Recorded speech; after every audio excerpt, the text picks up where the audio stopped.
राष्ट्र सर्वप्रथम राष्ट्र सर्वप्रथम राष्ट्र सर्वप्रथम राष्ट्र सर्वप्रथम राष्ट्र सर्वप्रथम की बात कार्यक्रम में आप सभी राष्ट्रवासियों का हार्दिक स्वागत है। पेपर लीक संशोधन बिल को मोदी कैबिनेट की मंजूरी मिल गई है, जिसमें 10 साल की सजा और 10 करोड़ का जुर्माना लगा है। भारत के अंतरिक्ष सेक्टर में सरकार के बड़े सुधारों के बाद निजी निवेश में 6 गुना वृद्धि हुई। सुप्रीम कोर्ट ने नीट पेपर लीक मामले में केंद्र सरकार को फटकार लगाते हुए गलतियों को तुरंत रोकने और परीक्षा प्रणाली को ऑनलाइन करने के लिए ठोस कदम उठाने का निर्देश दिया। गुवाहाटी में मूसलाधार बारिश से जनजीवन अस्त व्यस्त हो गया है। सड़कों पर पहिए थम गए हैं। जलभराव से लोगों का हाल बेहाल है। सीजेआई सूर्यकांत ने संसद चलो मार्च के दौरान छात्रों पर पुलिस कार्रवाई से जुड़ी याचिका की सुनवाई से इनकार करने की मीडिया रिपोर्टों का खंडन किया। सुप्रीम कोर्ट ने सुपरटेक के पूर्व प्रबंधक के संदिग्ध लेन देन पर कड़ी फटकार लगाई और पूछा कि उन्हें रद्द क्यों न किया जाए। Solar defence and aerospace limited ने नागपुर में भारतीय सेना के सामने अपने स्वदेशी multilayer counter drone system Bhargavastra का सफल परीक्षण किया। केंद्रीय मंत्री जेपी नड्डा और जितेंद्र सिंह ने नीट परीक्षा में धांधली के आरोपों को लेकर कांग्रेस जनता पार्टी के प्रतिनिधिमंडल से मुलाकात की। राहुल गांधी ने कांग्रेस जनता पार्टी के विरोध प्रदर्शन में पैलेट गन से घायल हुए एक छात्र के साथ प्रेस वार्ता की। Supreme court NEET paper leak के खिलाफ प्रदर्शन कर रहे छात्रों पर पुलिस के लाठीचार्ज के आरोपों वाली 2 याचिकाओं पर सुनवाई के लिए सहमत हो गया है। नीट पेपर लीक मामले को लेकर जारी विरोध प्रदर्शनों के बीच प्रधानमंत्री नरेंद्र मोदी ने छात्रों के नाम वीडियो संदेश जारी किया। उन्होंने कहा कि पेपर लीक जैसे अपराधों से लाखों छात्रों और उनके परिवारों का भविष्य प्रभावित होता है, इसलिए दोषियों के खिलाफ सख्त कार्रवाई की जा रही है। प्रधानमंत्री ने बताया कि छात्रों का एक वर्ष खराब न हो, इसके लिए 22 लाख से अधिक अभ्यर्थियों की दोबारा परीक्षा कराई गई और समय पर परिणाम भी घोषित किए गए। उन्होंने कहा कि सरकार संसद में इस मुद्दे पर चर्चा करेगी और पेपर लीक रोकने के लिए सख्त कानून लाएगी। साथ ही दोषियों को शीघ्र सजा दिलाने के लिए फास्ट ट्रैक कोर्ट की व्यवस्था भी की जा रही है। फ्रेंड्स, मैं जानता हूं कि पेपर लीक ये कोई मामूली विषय नहीं है। लाखों विद्यार्थी और उनके अभिभावकों के लिए बहुत ही पीड़ादायक है और इसलिए पेपर लीक घटना से अब तक पिछले 2.5 महीनों में अनेक विध कदम उठाए गए। गुनहगारों को पकड़ा गया है, वे जेल में पड़े हैं। हमारा सबसे महत्वपूर्ण जिम्मा था कि विद्यार्थियों का एक वर्ष बर्बाद न हो। तत्काल परीक्षाएं लेना बहुत जरूरी था। सरकार ने अभी पूरी शक्ति का उपयोग करके कम से कम समय में 22 लाख जितने विद्यार्थियों के एग्जाम हो जाएं, इसका प्रबंध किया। और अभी 5-6 दिन पहले 19 तारीख को रिजल्ट भी आ गया और देश भर में उत्तीर्ण हो गए विद्यार्थियों की खुशियों की खबरें भी आ रही हैं। लेकिन हम वहां पर संतोष मानने वाले लोगों में से नहीं है और इसलिए मैंने आज फास्ट ट्रैक कोर्ट के लिए विभागों को निर्देश दिए थे। आज विभागों ने लगातार मेहनत करके देर रात मुझे मुसद्दा भी दे दिया। फास्ट ट्रैक कोर्ट और कठोर सजा के प्रावधान के साथ का ये मुसद्दा कल कैबिनेट में चर्चा होगी। कैबिनेट के साथियों के सुझाव के बाद उसका अंतिम रूप दिया जाएगा और सोमवार से संसद का दूसरा सप्ताह शुरू हो रहा है, तब जल्द से जल्द उस बिल को सदन में पारित कराने का प्रयास किया जाएगा। संसद के मॉनसून सत्र में नीट पेपर लीक का मुद्दा लगातार गरमाया हुआ है। संसदीय कार्य मंत्री किरेन रिजिजू ने कहा कि सरकार नीट और परीक्षा से जुड़े सभी मुद्दों पर संसद में चर्चा के लिए पूरी तरह तैयार है। उन्होंने विपक्ष से सदन की कार्यवाही सुचारू रूप से चलाने में सहयोग की अपील की। वहीं कांग्रेस सांसदों व विपक्ष के नेता राहुल गांधी ने केंद्रीय शिक्षा मंत्री धर्मेंद्र प्रधान के इस्तीफे की मांग दोहराते हुए कहा कि जब तक उन्हें पद से नहीं हटाया जाता तब तक इस मुद्दे पर चर्चा में भाग नहीं लिया जाएगा। संसदीय कार्य मंत्री जी, संसदीय कार्य मंत्री जी, राहुल गांधी जी भी यहाँ आए हैं, नेता प्रतिपक्ष और सब लोग। मैं फिर से अनुरोध करता हूँ, आप शुरू से चर्चा मांग रहे थे और सरकार ने चर्चा के लिए तैयार भी हो गए थे। आपने फिर एक कंडीशन लगाया चर्चा नहीं कराने के लिए। हमने फिर से आपको अपील किया, कल भी, आज सुबह भी केसी वेणुगोपाल जी को भी मैंने फिर से अपील किया है कि आप प्रमुख विपक्ष दल है, बाकी जितना भी एमपीज, हम लोग सबका मत एक ही है कि चर्चा होना चाहिए।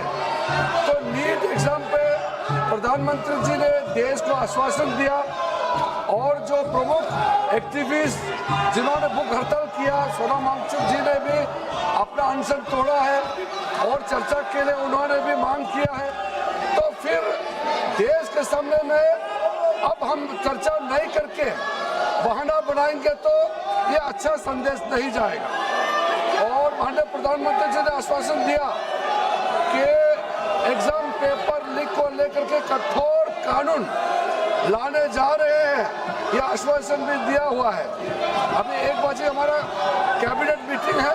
कैबिनेट मीटिंग में इस संबंधित मसले को हल करने के लिए सरकार का मंशा बहुत ही सख्ती से एक सख्त कानून लेने के लिए जो प्रधानमंत्री जी ने कहा है, उसका भी हम लोग फैसला लेने जा रहे हैं। ऐसा समय में अगर पार्लियामेंट हम लोग चर्चा नहीं करेंगे तो बिल्कुल अच्छा संदेश नहीं जाएगा। मैं राहुल गांधी जी से अनुरोध करता हूं, आप अपने कांग्रेस पार्टी के साथियों को थोड़ा समझा दीजिए और बाकी कई पार्टीज के एमपीज भी निजी तौर पर सबने अपना मत रखा है कि चर्चा होना चाहिए। मुझे ये समझ में नहीं आ रहा है कि आज 5वां दिन है, हम इसमें एक अच्छा सार्थक बहस क्यों नहीं कर सकते हैं? आप कंडीशन मत डालिए, हम चर्चा शुरू कर सकते हैं आज भी। सरकार की तरफ से संसदीय कार्य मंत्री जी का बयान आ गया कि सरकार ने क्या क्या कदम उठाए हैं, चाहे फास्ट ट्रैक कोर्ट हो और चाहे कानून लाने की बात हो। 13 लोग जेल में हैं, इस पर कोई राजनीति नहीं है और कोई सत्ता पक्ष प्रतिपक्ष का सवाल नहीं। अगर आपकी भी चिंता है, आपकी भी चिंता है तो सरकार इस पर चर्चा के लिए तैयार। आप कृपया बैठ जाएं। इंजीनियर राशिद साहब, आप क्या कहना चाहते हैं? एक मिनट रुक जाइए। राहुल जी, 1 मिनट पेपर लेकर दे, फिर आपको दीजिए। रिजिजू जी ने स्टेटमेंट किया, ठीक है, हाँ बिल्कुल, कि वो चाहते हैं कि हम अपने एमपी से साइड से लगाओ कि डिस्कशन हो कर लो आगे। अब नॉर्मल प्रोटोकॉल होता है कि अगर कोई किसी का नाम लेता है तो फिर उसको रिस्पांस दिया जाता है। तो हमसे कहा कि हमें चर्चा करनी है। जब मैं उसका जवाब देना चाह रहा था, फिर मुझसे माइक ले लिया, मुझे अपॉर्चुनिटी नहीं दी।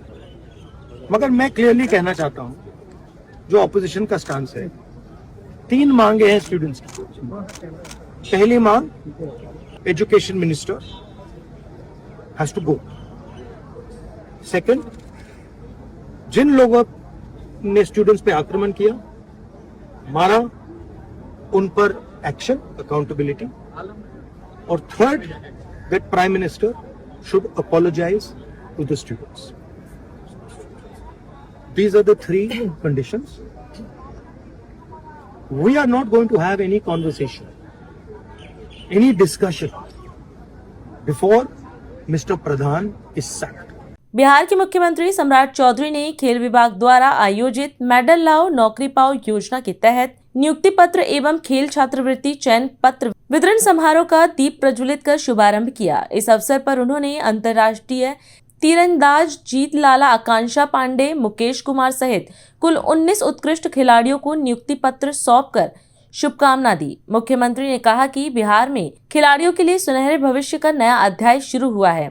उन्होंने कहा कि सरकार उत्कृष्ट प्रदर्शन करने वाले खिलाड़ियों को सम्मान और सरकारी सेवा में अवसर देकर खेल प्रतिभाओं को प्रोत्साहित करने के लिए पूरी तरह प्रतिबद्ध है। मेडल लाओ नौकरी पाओ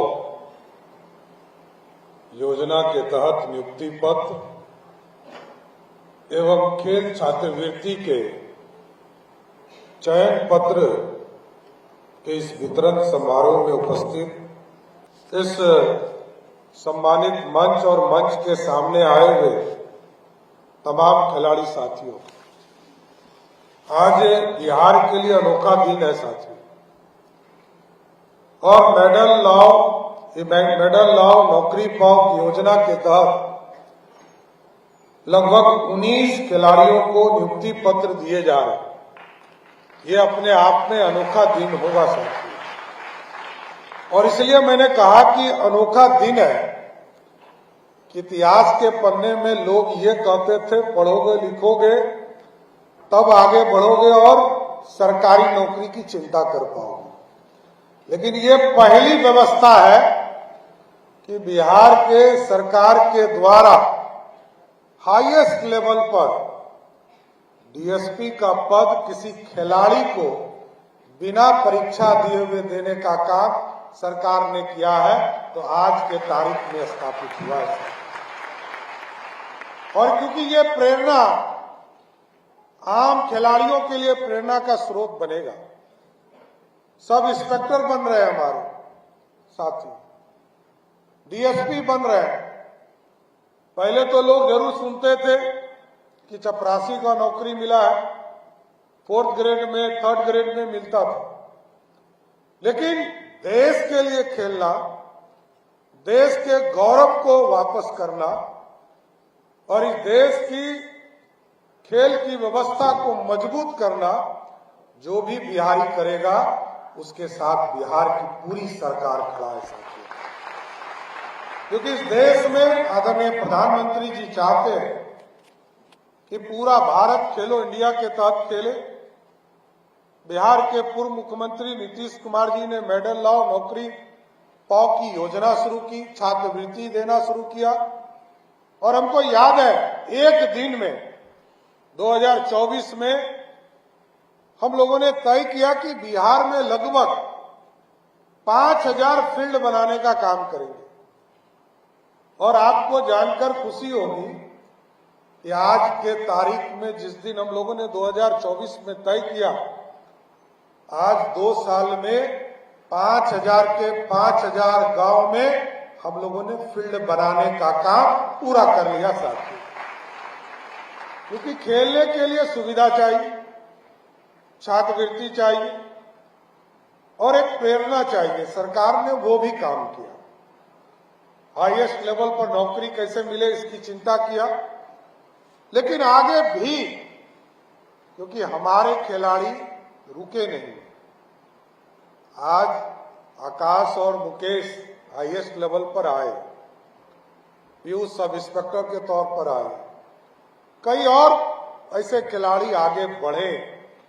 इसलिए हम लोगों ने तय किया कि 15 सितंबर के बाद जब बरसात खत्म हो जाएगा तो सभी पंचायतों में टैलेंट के तौर पर टैलेंट खोज करेंगे और वो 6 महीने तक अभियान चलाएंगे कि पूरे प्रदेश में जिस भी खेल में जो खिलाड़ी हमें मिलेगा उसको प्रोत्साहित करके इस देश के लिए खड़ा करने का काम करेंगे साथियों। मैं जिनको आज पुरस्कार मिला, जिनको नौकरी मिला, जिनको छात्रवृत्ति मिला, उनके लिए विशेष शुभकामना है। लेकिन जरूर ये चाहता हूं बिहार के मुख्यमंत्री की हैसियत से बिहार का एक एक खेल को तय कीजिए। मैं जरूर रविंद्र जी और श्रेयसी सिंह जी को कहूंगा एक एक खेल में ऐसे खिलाड़ी को खड़ा कीजिए कि जब भी राष्ट्रीय स्तर का खेल हो तो बिहार सबसे एक नंबर पर रहे।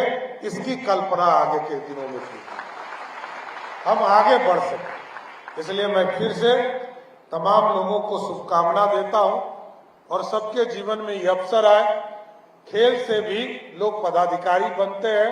इस प्रेरणा के साथ जरूर जाइए और आगे बिहार के भविष्य में खिलाड़ी एक बड़ा योगदान दे। यही कहकर अपनी बातों को विराम देता हूं। बहुत बहुत धन्यवाद। प्रधानमंत्री नरेंद्र मोदी की अध्यक्षता में हुई केंद्रीय कैबिनेट बैठक में 2 महत्वपूर्ण प्रस्तावों को मंजूरी दी गई। केंद्रीय मंत्री अश्विनी वैष्णव ने बताया कि पहला फैसला आंध्र प्रदेश और कर्नाटक को जोड़ने वाले रेलवे कॉरिडोर से जुड़ा है, जबकि दूसरा देश के रसायन उद्योग को बढ़ावा देने के लिए नई योजनाएं शुरू करने का है।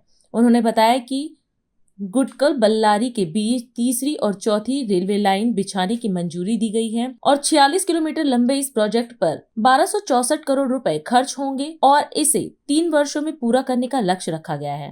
केंद्रीय मंत्री ने कहा कि रेल परिवहन सस्ता, पर्यावरण के अनुकूल है और भारत का 99.6% रेलवे नेटवर्क विद्युतीकृत हो चुका है। आज माननीय प्रधानमंत्री श्री नरेंद्र मोदी जी ने कैबिनेट में 2 बहुत बड़े फैसलों को अनुमति दी है। पहला है आंध्रा और कर्नाटक को जोड़ने वाले बहुत एक इम्पॉर्टेंट इकोनॉमिक कॉरिडोर में रेलवे की 3rd और 4th लाइन, और दूसरा है केमिकल सेक्टर को एक टोटली नए तरीके से भारत में डेवलप करने के लिए एक नई स्कीम की घोषणा हुई है, आज अप्रूव हुई है। और केमिकल भी सेमीकंडक्टर की तरह एक फाउंडेशनल इकोनॉमी है, फाउंडेशनल इंडस्ट्री है, इसलिए बहुत इंपॉर्टेंट था इस इंडस्ट्री के लिए एक नए तरीके से सोचना। पहला प्रोजेक्ट है जो अगर आप देखें कर्नाटका और आंध्रा को जोड़ने वाली ये लाइन बेसिकली गुंतकल से बेल्लारी से होसपेट, होसपेट से हुबली और हुबली से आगे अंकोला की तरफ। अगर इस रूट को देखें, this is one of the most important economic corridors. There are steel plants, there are power plants, there are cement plants. एक मेजर इकोनॉमिक एक्टिविटी इस एरिया में होती है। That's why if you recall कुछ ही महीनों पहले एक कैबिनेट का अप्रूवल हुआ था from Bellary to Hospet 3rd and 4th line. आज अप्रूवल हुआ है गुंतकल से Bellary 3rd and 4th line, और उसके आगे फिर होसपेट से Hubli 3rd and 4th line का ऑलरेडी डीपीआर अंडर प्रिपरेशन है। यानी गुंतकल से लेके all the way to Hubli and beyond that Hubli से अंकोला की न्यू लाइन, ये करने से नॉर्थ कर्नाटका का एक कंप्लीट इकोनॉमिक कॉरिडोर बनता है। यही इस प्रोजेक्ट की सबसे बड़ी इंपॉर्टेंस है। तो आज ये प्रोजेक्ट अप्रूव हुआ, बहुत बड़ा प्रोजेक्ट है, 46 किलोमीटर्स का, 1264 करोड़ रुपीस का इन्वेस्टमेंट इसमें आएगा। कर्नाटक आंध्र प्रदेश दोनों को जोड़ेगा। ये एक बड़ा मेजर ब्रिज है वेदावती रिवर पे, और उसके अलावा 7 मेजर ब्रिजेस हैं, 52 माइनर ब्रिजेस हैं, और 3 साल का ये प्रोजेक्ट का ड्यूरेशन है। करीब 80% of the land is already available on this alignment. बाकी 20% लैंड अक्वायर करनी पड़ेगी, तो प्रोजेक्ट काफी तेजी से हो जाएगा। लॉन्ग लीड आइटम केवल वेदावती रिवर पे ब्रिज है, मेगा ब्रिज है, बाकी सारे के सारे आइटम्स इसमें बहुत स्पीड से हो जाएंगे। जैसा आप जानते हो, अगर रेलवे से किसी कार्गो को ट्रांसपोर्ट करें तो हाईवे के कंपैरिजन में 89% लेस CO2 एमिशंस होते हैं। यानी it is 89% less polluting compared to highway transportation, road transportation. Secondly, cost wise it is significantly lesser compared to road transportation. Cost कम है, पोल्यूशन भी कम है। दैट्स वाई दुनिया में बहुत सारे देशों ने रेलवे को प्रायोरिटी दी है, और माननीय प्रधानमंत्री श्री नरेंद्र मोदी जी ने 2014 में जिम्मेदारी लेने के बाद से कंप्लीट रेलवे सेक्टर को ओवरहॉल करने का, ट्रांसफॉर्म करने का लगातार प्रयास चल रहा है। अभी समय है एक ब्रेक का, हम चलते हैं ब्रेक पर, आप कहीं जाए नहीं, छोटा सा ब्रेक। श्रेया फर्निशिंग लेकर आया है आपके लिए होम कलेक्शन, जिसमें आपको मिलता है upholstery fabric, designer curtains, home and office decoratives, carpets and sofa cover कम से कम दाम में कीर्ति नगर में आपके लिए उपलब्ध है। Kamal Buildtech Private Limited, fulfilling promises. With our professional team and experience of delivering projects in past, we guarantee you peace of mind and top quality work in an affordable price. और अधिक खबरों के लिए आप हमारे YouTube channel दैनिक India दर्पण को अभी सब्सक्राइब करें और नोटिफिकेशन के लिए बेल आइकन को प्रेस करना ना भूलें। राष्ट्र सर्वप्रथम की बात कार्यक्रम में ब्रेक के बाद एक बार फिर आप सभी राष्ट्रवासियों का स्वागत है। उत्तर प्रदेश के मुख्यमंत्री योगी आदित्यनाथ ने गोरखपुर में गुड़धोइया नाले का स्थलीय निरीक्षण किया। इस दौरान उन्होंने कहा कि पहले इस क्षेत्र के 17 से 18 वार्ड हर बारिश में जलभराव की समस्या से जूझते थे, लेकिन नाले के पुनरुद्धार के बाद अब स्थिति पूरी तरह बदल गई है। मुख्यमंत्री ने बताया कि 9.5 किलोमीटर लंबे और 10 मीटर चौड़े इस नाले में 18 किलोमीटर की सीवर ट्रंक लाइन भी बिछाई गई है, जिससे इसमें गंदा पानी नहीं गिरेगा। उन्होंने कहा कि नाले के दोनों ओर यातायात और सुरक्षा की बेहतर व्यवस्था की जाएगी। साथ ही नागरिकों से अपील की कि नाले में कूड़ा न डालें ताकि गोरखपुर आने वाले वर्षों तक जलभराव और गंदगी की समस्या से मुक्त रह सके। गुड़धोवा नाला निर्माण कार्य के निरीक्षण के दौरान आज यहां पर हम सब उपस्थित हैं। इस कार्यक्रम में उपस्थित सभी उपस्थित बहनों और भाइयों, मैं सबसे पहले आप सभी का अभिनंदन करता हूं। जैसा यहां पे सांसद जी ने और महापौर जी ने बताया है कि जब नाला नहीं था तो गोरखपुर के उत्तर क्षेत्र के 17-18 वार्ड ऐसे थे जो बारिश में पूरी तरह जलमग्न हो जाते थे। अब आपके सामने ये गुड़धोवा नाला है, ऐसे लगता है जैसे पूरी नदी के रूप में बह रही हो। यानी इसको पुनर्जीवित किया गया है और इसके कारण अभी आपने परसों देखा होगा मूसलाधार बारिश पड़ी, लगातार 15 घंटे तक बारिश थी और तब भी उत्तर दिशा में जल जमाव नहीं हुआ। कारण था अब गुड़धोवा नाला सारा पानी खींच दे रहा है। लगभग 9.5 किलोमीटर लंबा और 10 मीटर चौड़ा ये नाला बना है। इसमें लगभग 18 किलोमीटर का सीवर ट्रंक लाइन भी इसके अंदर पड़ी हुई है। यानी कोई भी सीवर इस नाले के अंदर नहीं गिरेगा और नाले को व्यवस्थित रूप से आने वाले समय के लिए हमारी प्लानिंग है कि इस नाले में हम लोग यातायात के लिए भी व्यवस्था बनाएंगे। कोई गिर ना जाए इसके लिए सुरक्षा के उपाय भी करेंगे। हमारा प्रयास होना चाहिए कि नाली में कोई गंदगी न गिरे, कूड़ा न फेंके। ये नाला अगर सही ढंग से काम करेगा तो याद करना कि लंबे समय तक, आने वाले 50-100 वर्षों तक गोरखपुर के उत्तर क्षेत्र के सभी प्रकार के जल, वर्षा जनित जल को, स्ट्रॉम वाटर को, जिसको वर्षा जनित जल है, उस पूरे जल को रामगढ़ ताल और फिर वहां से तरकुलानी होते हुए राप्ती नदी तक पहुंचाने का काम कर देगा। यानी कहीं भी जल जमाव नहीं होगा। लेकिन अगर हम लोग उसमें कहीं भी बाधा पैदा करेंगे, कूड़ा डालेंगे, कोई कब्जा करेगा, उसके कारण जो लाभ लोगों को मिलना है, फिर जल जमाव होगा, लोगों के घरों में पानी आएगा, बदबू आएगी, बीमारी आएगी। इन सब से बचने के लिए यह गुड़धोवा नाला के पुनरुद्धार कार्य को पूरा किया गया है, पूरा किया जा रहा है। नाले को पुनरुद्धार किया गया है। सीवर लाइन का काम अंतिम चरणों में चल रहा है और मेरा विश्वास है कि अगर इसी प्रकार से गोरखपुर महानगर के अंदर सभी नालों का पुनरुद्धार हो गया, एक भी बूंद पानी बरसात में गोरखपुर महानगर के अंदर नहीं लगेगा। और यही कहने के लिए आज मैं आपके बीच आया हूं। इसमें जनता की जागरूकता बहुत मायने रखती है और उसी दिशा से आज हम सबको यहां पर ये जो 17.5 किलोमीटर का इंटरसेप्टिक टैंक सीवर लाइन इसमें बनाई गई है, 9.5 किलोमीटर का नाला बना है, 36 MLD की सीवेज ट्रीटमेंट प्लांट का कार्य पूरा हो चुका है और 61 MLD main pumping station, 14 bridge, इस पूरे नाले में इस पार से उस पार जाने के लिए 14 ब्रिज के कार्य भी पूरे किए जा चुके हैं।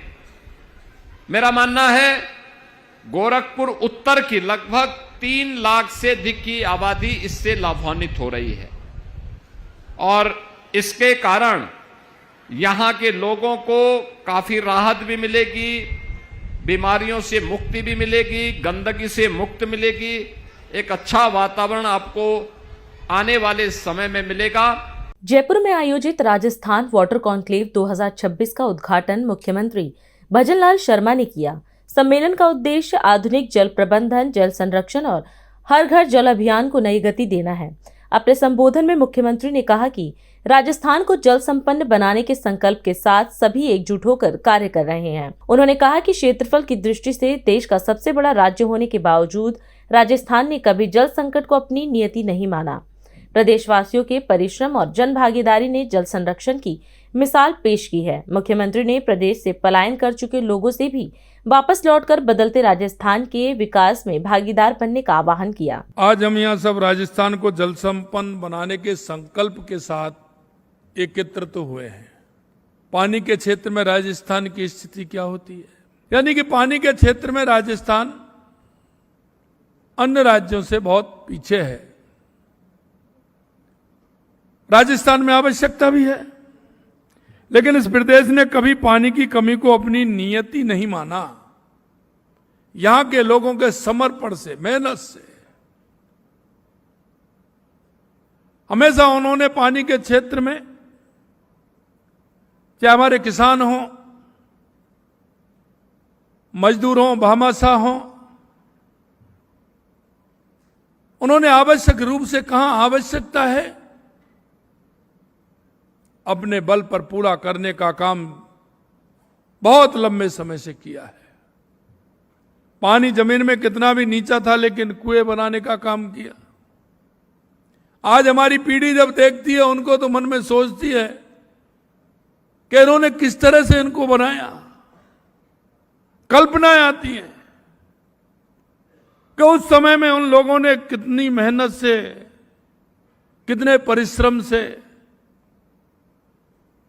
हमारे कुएं, हमारी बावड़ियों को बनाने का काम किया, जिससे कि पानी एकत्रित हो जाए और साल भर हम उससे काम चलाएं। पीने के काम भी आए, पशुओं के काम भी आए, सिंचाई के काम में भी कैसे ले सकते हैं। उन्होंने जिस तरह से काम किया,